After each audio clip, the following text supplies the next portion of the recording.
नमस्कार। आज आउ एक प्रश्नर आलोचना करिबा। देखंतु प्रश्न रही प्राक सारला साहित्य रे धार्मिक चेतना किपरि प्रतिफलित होइछि आलोकपात कर। उत्तर देखिबा। धर्मर सृष्टि केबे ता कहिबा दुरूह व्यापार। केबे ही भूपृष्ठ को धर्म धारण उन्मोचन हैला ओ एही धारणा समाज जीवन संस्कृति रे निजको प्रतिष्ठित कला ताहा निर्भुल भावरे कही हेब नाही। ऐतिहासिक जुगरे प्रकृति उत्पीड़ित मनुष्य कर्तव्य विमूढ़ हैला परे हुएत ता मनरे धर्म प्रति विश्वास भाव सृष्टि हैला। सेथिलागि से प्रकृति उपरे भय करी प्रकृति को पूजा करी बसिला। ध्रु धातुरु धर्म शब्दर उत्पत्ति। ध्रु धातुर अर्थ धरिबा बा रक्षा करिबा। पृथ्वीर प्रत्येक धर्मर उद्देश्य एक ओ अभिन्न। समस्त लक्ष्य बा उद्देश्य रही गोटे। व्यापक दृष्टिकोण विचार कले धर्मर आवश्यकता व्यक्ति एवं समाज निमित्त सर्वादौ वांछनीय। व्यक्ति और समाज पई उभय पई दरकार। विश्वर प्रति धर्मर विचारगत विभिन्नता सत्वे निर्दिष्ट आत्मिक लक्ष्य नहीं धर्म मनुष्य हृदय रे प्रभाव विस्तार करि परिछि। तथापि विभिन्न गोष्ठीगत धर्म धारणा को नहीं धर्म को विभिन्न नाम रे नामित करा जाय अछि। सेथिपई वैदिक बौद्ध जैन ख्रीष्ट इस्लाम वैष्णव शाक्त प्रभृति धर्मर संभव होइछि। एही धर्मर प्रभाव समाज संस्कृति और साहित्य ओतप्रोत भाव में जड़ित हो रही अछि। तेणु प्राचीन साहित्यर मुख्य भावधारा को विश्लेषण कले प्रतीत हुए जे धार्मिक चेतना ही एही साहित्यर बलिष्ठ स्वर। तेणु प्राचीन साहित्य धर्म भिन्न साहित्य भाव में देखिहेब नाही। तो धर्म को नहीं कि साहित्य पंचदश शताब्दी रे सारला दासଙ୍କ उद्भव पूर्व साहित्यर भित्ति स्थापन हो सारितला। सही भित्ति अपभ्रंशरू आरंभ होई लौकिक ओडिया साहित्य पर्यंत पहुंची सारितला। अष्टम नवम शतक ठारू आरंभ करी षोडश शतकर शेष भाग पर्यंत प्रत्यक्ष भाव में धर्मर प्रचार और प्रसार संघर्ष और समन्वय फल एही साहित्यर भित्ति मुख्यतः होई उठिछि धर्माश्रयी।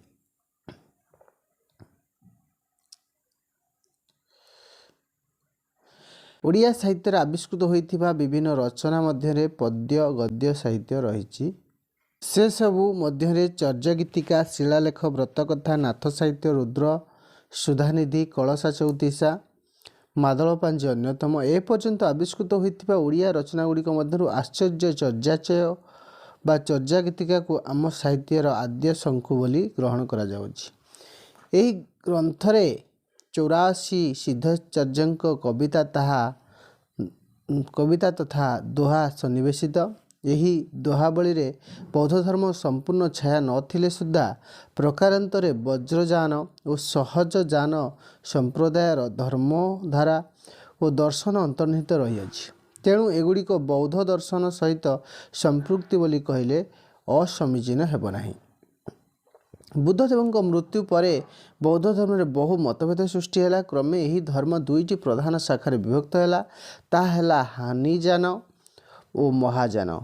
हानिजान रे केवल आत्मार शून्यता स्वीकृत हैला किंतु महाजान रे आत्मा संगे संगे समस्त धर्मर शून्यता स्वीकृत हैला।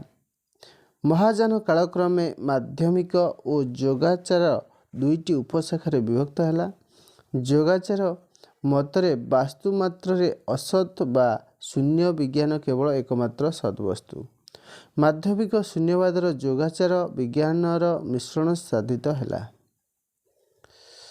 एही शून्यवाद प्रथमे ओडिशारू प्रचारित होइथिला बोली प्याग साम जैमगन रे लिखित अछि। कालक्रमे एही शून्यवाद ओडिशार बहुजान और सहजजानर मुख्य वस्तुरूपे सरी परिगृहित हैला। एही शून्य को महाकाश परी व्यापक कहले भूल हेब नाही। वज्रजानी और सहजजानी सिद्धाचार्यଙ୍କ लेखारे ଶୂନ୍ୟବାଦ ଏହି ଅର୍ଥରେ ହିଁ ଗୃହୀତ। ସେମାନେ ଖସମ୍ ଶବ୍ଦକୁ ସହଜ ବା ଶୂନ୍ୟର ବାଚକ ରୂପେ ବ୍ୟବହାର କରିଅଛନ୍ତି। ଶବରୀପାଦଙ୍କ ରଚନାରେ ହେଇ ସେ ମୋର ଢଇଲା ବାଡ଼ି ଖସମ୍ ସମତୁଲା, ଏଥିରେ ଚର୍ଯ୍ୟାକାରୀମାନେ ଖସମ୍ ଶବ୍ଦକୁ ପ୍ରଭାସ୍ୱର ତୁଲ୍ୟ ଅତ୍ୟନ୍ତ ଉଜ୍ଜ୍ୱଳ ବୋଲି ତର୍ଜମା କରିଅଛନ୍ତି। ବଜ୍ରଯାନ ପ୍ରଥମ କରି ବୌଦ୍ଧ ଧର୍ମର ଶକ୍ତି ଉପାସନା, ବାୟୁ ସାଧନା, ପିଣ୍ଡ ବ୍ରହ୍ମାଣ୍ଡବାଦ, ମାତୃଡାକିନୀ ପ୍ରଭୃତି ଦେବଦେବୀଙ୍କ ଆରାଧନା ବ୍ୟବସ୍ଥା ପ୍ରବର୍ତ୍ତନ କରିଥିଲା। ସାଧକ ବାହ୍ନୁପାଦଙ୍କ ଭାଷାରେ ନଗର ବାହିରେ ଡମ୍ବି ତୋହରି କୁଡ଼ିଆ, ଛୋଇ ଛୋଇ ଯାହି ସେ ବ୍ରାହ୍ମଣ ନାଡ଼ିଆ, ଆଲୋ ଡମ୍ବି ତୋଏ ସମ କରିବୁ ମୋ ସାଙ୍ଗ, ନିଘନ କାହ୍ନୁ କପାଳି ଜୋଇ ଲାଙ୍ଗ। ଏଠାରେ କବି ପରିଶୁଦ୍ଧବତୀ ଅବଧୂତିକା ସୁଷୁମ୍ନାକୁ ଡୋମଣି ରୂପରେ ବର୍ଣ୍ଣନା କରିଅଛନ୍ତି। ଡୋମଣି ଗାଁ ବାହାରେ କୁଡ଼ିଆ କରି ରହେ। ଏହି ଅବଧୂତିକା ବ୍ରହ୍ମନାଡ଼ୀକୁ ଛୁଇଁ ଛୁଇଁ ଯାଏ, କିନ୍ତୁ ଏହାକୁ ଉପଭୋଗ କରି କେହି ଏହାର ପୂର୍ଣ୍ଣାନନ୍ଦ ଲାଭ କରନ୍ତି ନାହିଁ। କବି ଏହି ଅବଧୂତିକାକୁ ଡୋମଣି ସହିତ ଅଭିସଙ୍ଗ ମିଳନ କରିବାର ଇଚ୍ଛା ପ୍ରକାଶ କରିଅଛନ୍ତି। ବଜ୍ରଯାନରେ ଶୂନ୍ୟ ବା ନିର୍ବାଣକୁ ବଜ୍ର ବୋଲି ମଧ୍ୟ କୁହାଯାଇଛି। ବଜ୍ରଯାନରୁ ପୁଣି ସହଜଯାନର ଉତ୍ପତ୍ତି। ସହଜର ଅର୍ଥ ହେଉଛି ଜୀବ ଓ ପରମର ମିଳନ। ସିହଜ ନିଃଶ୍ୱାସ ପବନ ହେଉଛି ଜୀବ, ସେ ପରମ ସାଙ୍ଗରେ ମିଳିଲେ ସ୍ୱାଭାବିକ ସ୍ୱରୂପ ଲାଭ କରେ। ସହଜ ଅବସ୍ଥାରେ ଉପସ୍ଥିତ ହୋଇଲେ ଇନ୍ଦ୍ରିୟବୋଧ ଲୋପ ପାଏ ଏବଂ ନିଜର ଅସ୍ତିତ୍ୱ ବୋଧ ମଧ୍ୟ ଅନ୍ତର୍ନିହିତ ହୁଏ।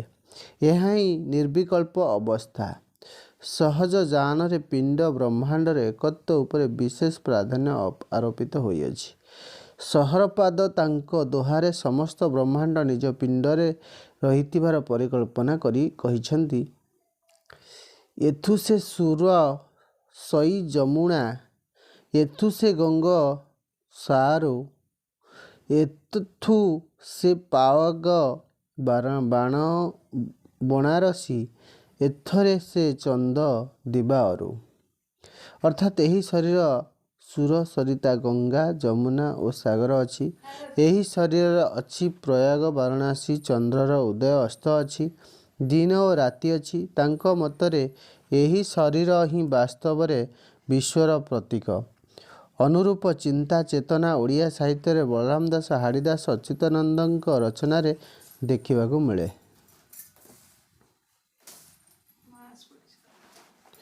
ବଜ୍ରଯାନରେ ଶୂନ୍ୟ ବା ନିର୍ବାଣକୁ ବଜ୍ର ବୋଲି ମଧ୍ୟ କୁହାଯାଇଛି। ବଜ୍ରଯାନରୁ ପୁଣି ସହଜଯାନର ଉତ୍ପତ୍ତି। ସିହଜର ଅର୍ଥ ହେଉଛି ଜୀବ ବା ପରମର ମିଳନ। ଏହି ଯୁଗର କବିମାନେ ତାନ୍ତ୍ରିକ ବୌଦ୍ଧ ମତବାଦର ପ୍ରକାଶ କରିଅଛନ୍ତି। କବିମାନେ ସେମାନଙ୍କ ରଚନାରେ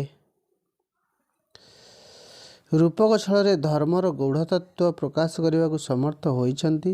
ଆପାତଃ ଦୃଷ୍ଟି କେତେକ ଗୀତିକାରେ ଅଶ୍ଳୀଳତା ପରିଲକ୍ଷିତ ହେଲେ ହିଁ ସହଜଜନୀଙ୍କ ଦୃଷ୍ଟିରେ ତାହା ଧର୍ମ ମତବାଦ। ଇଡ଼ା ପିଙ୍ଗଳା ସୁଷୁମ୍ନା ନାଡ଼ୀକୁ କେନ୍ଦ୍ର କରି ମହାସୁଖ ଉପଲବ୍ଧି ପାଇଁ ଡମ୍ବି ଆଦିର ଅବତାରଣା ବହୁ ସ୍ଥଳରେ କବିମାନଙ୍କ କଳ୍ପନା ଶକ୍ତିର ପ୍ରାଧାନ୍ୟ ପ୍ରମାଣିତ କରିଥାଏ। ସିଦ୍ଧାଚାର୍ଯ୍ୟମାନେ ସେମାନଙ୍କ ରଚନାରେ ଗୁରୁଙ୍କ ଉପଦେଶ ଓ ସାଧନା ମାର୍ଗ ବିଷୟରେ ବିସ୍ତୃତ ବର୍ଣ୍ଣନା କରିଅଛନ୍ତି। ଭବସାଗରକୁ ପାରି ହେବା ପାଇଁ ନରାତ୍ମା ସହିତ ମିଳିତ ହେବା ପାଇଁ ସେମାନେ ବହୁ ପ୍ରକାର ରୂପକ ଛଳରେ ସାଧନାର ପଥ ନିର୍ଦ୍ଦେଶ କରିଯାଇଅଛନ୍ତି। ତାମ୍ରଶାସନ ଓ ଶିଳାଲେଖରେ ମଧ୍ୟ ବିଭିନ୍ନ ଧର୍ମର ଓ ଉପାସନାର ସ୍ପଷ୍ଟ ସଂକେତ ଓଡ଼ିଆରେ ଦେଖିବାକୁ ମିଳେ। ପ୍ରାଚ୍ୟ ଗଙ୍ଗବଂଶର ରାଜାମାନଙ୍କ ମଧ୍ୟରୁ ଅନେକ ଶିବ ଉପାସକ ଥିଲେ। ଖ୍ରୀଷ୍ଟୀୟ ଷଷ୍ଠ ଶତାବ୍ଦୀରେ ଅନନ୍ତ ବର୍ମାଙ୍କ ପୁତ୍ର ଦେବେନ୍ଦ୍ର ବର୍ମାଙ୍କ ଦ୍ୱାରା ପ୍ରଦତ୍ତ ତାମ୍ରଶାସନରୁ ପ୍ରତୀତ ହୁଏ ଯେ ଗୋକର୍ଣ୍ଣେଶ୍ୱରଙ୍କ ପୂଜା ପାଇଁ ବ୍ରାହ୍ମଣମାନଙ୍କୁ ସେ ବହୁ ଗ୍ରାମ ଦାନ କରିଥିଲେ। ଠିକ୍ ଏହି ସମୟରେ ଶୈଳଭାବ ରାଜା ତତ୍ପରେ ସପ୍ତମ ଶତାବ୍ଦୀର ତୋଷାଳୀର କବରବଂଶୀୟ ରାଜାମାନେ ଶୈବ ଧର୍ମର ପ୍ରଧାନ ପୃଷ୍ଠପୋଷକ ଥିଲେ। ଏମାନଙ୍କ ଧାର୍ମିକ ଅନୁରକ୍ତି ଶିଳାଲେଖ ପ୍ରକଟିତ ହୋଇଅଛି। ଦ୍ୱିତୀୟ ଯଯାତି କେଶରୀ 922 ରୁ 955 ଅଶ୍ୱମେଧ ଯଜ୍ଞ ନିର୍ବାହ କରିବା ଲାଗି କନୌଜରୁ 10,000 ବ୍ରାହ୍ମଣ ଯାଜପୁରକୁ ଆଣିଥିଲେ। ଏହି ରାଜା ହିଁ ପ୍ରଥମବାର କୋଶଳ, ଉତ୍କଳ, ଉଡ୍ର ଭୂଖଣ୍ଡକୁ ଧାର୍ମିକ ସୂତ୍ରରେ ଏକତ୍ର କରିଥିଲେ। ବ୍ରହ୍ମେଶ୍ୱର ମନ୍ଦିର ଶିଳାଲେଖରୁ ଜଣାଯାଏ ଯେ ସେ ଥିଲେ ଶିବ ଓ ଶକ୍ତି ଉଭୟର ଉପାସକ। ଲିଙ୍ଗରାଜ ମନ୍ଦିର ଅଭିଲେଖରୁ ପ୍ରମାଣିତ ଯେ ଦ୍ୱିତୀୟ ଅନଙ୍ଗ ଭୀମ ଦେବ ଶିବ ଉପାସକ ଥିଲେ। ଦ୍ୱିତୀୟ ନରସିଂହ ଦେବଙ୍କ ଅଭିଲେଖରୁ ଜଣାଯାଏ ଯେ ଉକ୍ତ ଅଭିଲେଖର ଆଦ୍ୟ ଶିବସ୍ତୁତି ରହିଛି। ପୁରୀ ତ୍ରିମାଳି ମଠରୁ ପ୍ରାୟ ଚତୁର୍ଥ ନରସିଂହ ଦେବଙ୍କ ଅଭିଲେଖ ପ୍ରଥମ ଶିବଙ୍କୁ ହିଁ ସ୍ତୁତି କରାଯାଇଛି। ଭଞ୍ଜବଂଶୀୟ ରାଜାମାନେ ମଧ୍ୟ ପରମ ବୈଷ୍ଣବ ରୂପେ ସେମାନଙ୍କର ଅଭିଲେଖ ମାଧ୍ୟମରେ ନିଜ ନିଜର ପରିଚୟ ଦେଇଯାଇଅଛନ୍ତି। ଓଡ଼ିଶାରେ ବିଷ୍ଣୁ ତଥା କୃଷ୍ଣ ଉପାସନାର ନିର୍ଦ୍ଦିଷ୍ଟ ଅଭିଲେଖିକ ପ୍ରମାଣ ଅନନ୍ତ ବାସୁଦେବ ମନ୍ଦିର ଅଭିଲେଖରୁ 1278 ପ୍ରାପ୍ତ ହୁଏ। ସାରଳା ଦାସଙ୍କ ପୂର୍ବରୁ ଶୈବ ଧର୍ମ ସମ୍ପର୍କୀୟ ରଚନା ଦେଖିବାକୁ ମିଳେ। ତ୍ରୟୋଦଶ ଶତାବ୍ଦୀରେ ରଚିତ ବତ୍ସା ଦାସଙ୍କ କଳସା ଚଉତିଶା ଶୈବ ଧର୍ମ ସମ୍ବଳିତ ଏକ ରଚନା। ଶିବଙ୍କର ମହିମା ପ୍ରଚାର କରିବା ଏ ଚଉତିଶାର ମୌଳିକ ଉଦ୍ଦେଶ୍ୟ। ଶିବଙ୍କ ମାହାତ୍ମ୍ୟ ବର୍ଣ୍ଣନା କରିବା ଆଳରେ କବି ବର୍ଣ୍ଣନା କରିଛନ୍ତି। ଫିରମାଣ ଦେଇଛନ୍ତି ହେମନ୍ତ ରାଜନ, ପଠାଇ କେତେ କହିବା ଗୋ ସେହୁ ବଡ଼ ଜାଣ, ଫଳେଣ ଜାଣିବା ପଛେ ତାହାଙ୍କର ଗୁଣ, ଫରସେ ସେବିଲେ ଗୌର ପାଇବ କାରଣ। ଶୈବ ଧର୍ମ ସମ୍ପର୍କୀୟ ଆଉ ଏକ ରଚନା ହେଲା ସୋମନାଥ ବ୍ରତ କଥା। ଏ ଧର୍ମ ଓ ଧର୍ମର ଦେବତାଙ୍କ ପ୍ରତି ଜନସମାଜର ଭକ୍ତି ଉଦ୍ରେକ କରିବା ପାଇଁ ଏହିଭଳି ବ୍ରତ କଥାର ଅବତାରଣ କରାଯାଇଅଛି। ସମାଜରେ ନୀତି ପ୍ରଚାର ଓ ଦେବଦେବୀଙ୍କ ପ୍ରତି ଶ୍ରଦ୍ଧା ତଥା ଭକ୍ତିଭାବର ଉଦ୍ରେକ ପାଇଁ ବ୍ରତ କଥା ଚଉତିଶା ସାହିତ୍ୟରେ ସୃଷ୍ଟି ପରିକଳ୍ପନା କରାଯାଇଅଛି କହିଲେ ଅତ୍ୟୁକ୍ତି ହେବ ନାହିଁ। ଏତଦ୍ଭିନ୍ନ ଯୁଗର ଏ ଧର୍ମର ସର୍ବଶ୍ରେଷ୍ଠ ପ୍ରାମାଣିକ ଗ୍ରନ୍ଥ ହେଲା ରୁଦ୍ର ସୁଧାନିଧି। ଏକଧାରାରେ ଗଦ୍ୟ ଓ ପଦ୍ୟ ଉଭୟ ରୂପ ନେଇ ରଚିତ ହୋଇଛି ଏ ଯୁଗାନ୍ତକାରୀ ଗ୍ରନ୍ଥ। ବ୍ରହ୍ମଚାରୀ ଅବଧୂତ ନାରାୟଣାନନ୍ଦ ସ୍ୱାମୀ ଏହା ରଚୟିତା। କେବଳ ଶୈବ ଶାକ୍ତ ଧର୍ମର ସଂକେତ ଏଥିରେ ସୂଚିତ ହୋଇନାହିଁ। ତନୁଯୋଗ ସହ ବିଷ୍ଣୁ ଉପାସନା ନିଦର୍ଶନ ମଧ୍ୟ ଏଥିରେ ସୂଚିତ ହୋଇଅଛି। ଗ୍ରନ୍ଥରେ ଆରମ୍ଭରେ ସେ ହରଙ୍କୁ ନମସ୍କାର ଗ୍ରନ୍ଥରେ ଏକ ସ୍ଥଳରେ ବର୍ଣ୍ଣିତ ହୋଇ ଜୟ ଶିବ ଶମ୍ଭୋ ଜୟ ଜୟ ଜୟ ଗଗନପତି, ଗଗନାନ୍ତକ ଗଗନ ଶରୀର, ଗଗନ ତନୁ ସମ୍ଭୂତ, ଗଗନ ସାମାନ୍ୟ ରୂପଧର, ଗଙ୍ଗାଶେଖର, ଗିରିଜାର୍ଦ୍ଧ ଶରୀର, ଗିରିନିବାସ, ଗୋବରପ୍ରଦ, ଗୋଲିହାଟ, ମଣ୍ଡଳଗତ, ଗୁହାଶୟ, ଗରଳକଣ୍ଠ। ଜୟ ଜୟ ନିର୍ମଳ ସତ୍ୟ, ନିବିଡ଼ ସବିଶେଷ, ନିରାମୟ, ନିର୍ଗୁଣ, ନିରିନ୍ଦ୍ରିୟ, ନୀଳିନ ନଳିନ ନୟନ ଇତ୍ୟାଦି। ଲେଖକ ବହୁ ସ୍ଥଳରେ ସାଧନ ମାର୍ଗର କଥା କହିଛନ୍ତି। ଏହି ସମୟରେ ତାନ୍ତ୍ରିକତା ଓ ଶକ୍ତ ପୂଜାର ପ୍ରଭାବ ଓଡ଼ିଆ ସାହିତ୍ୟରେ ଅନୁପ୍ରବେଶ କରିଅଛି। ତେଣୁ ପରବର୍ତ୍ତୀ ସମୟରେ ସାରଳା ଦାସଙ୍କ କୃତିରେ ଶକ୍ତି ଉପାସନାର ବୈଶିଷ୍ଟ୍ୟ ପରିଲକ୍ଷିତ ହୁଏ। ସମଗ୍ର ଗ୍ରନ୍ଥଟିକୁ ଅଧ୍ୟୟନ କଲେ ମନେହୁଏ ଲେଖକ ସମସ୍ତ ଦେବାଦେବୀ ଧର୍ମାମତକୁ ଉଦ୍ଧାର ଦୃଷ୍ଟିକୋଣରେ ଦେଖିବା ସଙ୍ଗେ ସଙ୍ଗେ ସମୟର ଗୁରୁତ୍ୱ ଅନୁସାରେ ବୈଷ୍ଣବ ଧର୍ମ ବିଶେଷ ପ୍ରତିପାଦନ କରିଛନ୍ତି। କାପାଳିକ ଯୋଗୀ ଯୋଗିନୀ ଆଦିଙ୍କର ସମସ୍ତ ଅପଚେଷ୍ଟା ବିଫଳ ହୋଇଯାଇଛି ଜଗନ୍ନାଥଙ୍କ ଚକ୍ରର ପ୍ରଭାବରେ। ପ୍ରାଚୀନ ଓଡ଼ିଆ ସାହିତ୍ୟରେ ଆଦି ପର୍ଯ୍ୟାୟରେ ଉନ୍ମେଷିତ ରୂପର ସାମାନ୍ୟ ବିକାଶ ରୂପ ପରିଗ୍ରହଣ କରାଯାଏ ନାଥ ସାହିତ୍ୟକୁ। ବୌଦ୍ଧ ସହଜିଆ ସିଦ୍ଧ କବିଙ୍କ ପରବର୍ତ୍ତୀ କାଳରେ ଓଡ଼ିଶାରେ ନାଥ ଧର୍ମ ଓ ନାଥ ସାହିତ୍ୟର ବିକାଶ ଘଟିଥିଲା। ସେମାନଙ୍କ ରଚନା ଗୁଡ଼ିକ ମଧ୍ୟରେ ଅମରକୋଷ ଗୀତା, ମହେନ୍ଦ୍ର ଗୀତା, ଶିଶୁବେଦ ଓ ଗୋରେଖ ଗୀତା ଆଦି ଅନ୍ୟତମ। ନାଥ ଧର୍ମର ଆଦି ଦେବତା ଶିବ ଶୈବ ଧର୍ମର ଭିତ୍ତି ଉପରେ ପ୍ରତିଷ୍ଠିତ ହେଲେ ହିଁ ଏହା ବୌଦ୍ଧ ଧର୍ମର ପ୍ରଭାବକୁ ନିଜକୁ ମୁକ୍ତି ରଖିପାରିନାହିଁ। ନାଥ ଧର୍ମର 12ଗୋଟି ସମ୍ପ୍ରଦାୟ ମଧ୍ୟରୁ ସତ୍ୟନାଥୀ ଶାଖାର ପୀଠ ଭୁବନେଶ୍ୱର ଓ ପୁରୀଠାରେ ରହିଛି। ଓଡ଼ିଶାରେ ଥିବା ନାଥ ଧର୍ମ ପୀଠଗୁଡ଼ିକ ପ୍ରତ୍ୟକ୍ଷ ଭାବେ ଶିବ ମନ୍ଦିର ସହିତ ସମ୍ପୃକ୍ତ। ଓଡ଼ିଶାରେ ଥିବା ନାଥ ଧର୍ମ ପୀଠଗୁଡ଼ିକ ହେଉଛି କପିଳାସ, ଆଳି, ମାଣିତିରି, ସିମୁଳିଆ, ଛପଡ଼ା, ଗୋରଖ ଗାଦି, ହରିନାଥ ଗାଦି, କୁଲଣଗିରି, କେୟାରବାଙ୍କ, କପାଳୀ ମଠ, କାଳଭୈରବ ମଠ ଇତ୍ୟାଦି।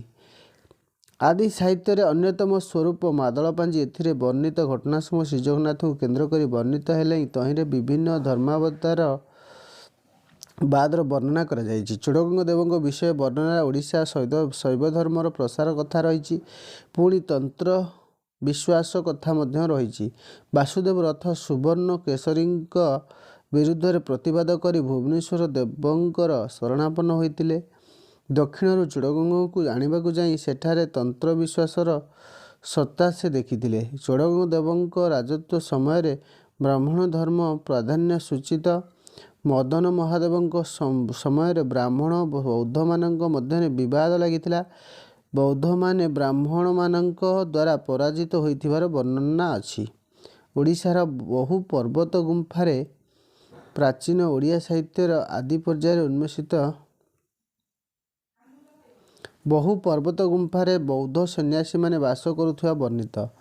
ଗୌଡ଼ୀୟ ବୈଷ୍ଣବ ଧର୍ମାବତାର ପ୍ରସାର ଫଳରେ ଜଗନ୍ନାଥଙ୍କ ଠାରେ କୃଷ୍ଣତ୍ୱ ଆରୋପିତ ହେଲା। ଗଜପତି ପ୍ରତାପରୁଦ୍ରଙ୍କ ସମୟରୁ ଓଡ଼ିଶାରେ ଗୌଡ଼ୀୟ ବୈଷ୍ଣବ ଧର୍ମର ପ୍ରସାର ବର୍ଣ୍ଣିତ। ଶ୍ରୀଚୈତନ୍ୟ ଗଜପତିଙ୍କୁ ଷଡ଼ଭୁଜ ଗୌରାଙ୍ଗ ରୂପ ପ୍ରଦର୍ଶନ କରିବା ଓ ପଞ୍ଚସଖାଙ୍କୁ ପ୍ରଭାବିତ କରିବା ମାଦଳପାଞ୍ଜିରେ ବର୍ଣ୍ଣିତ।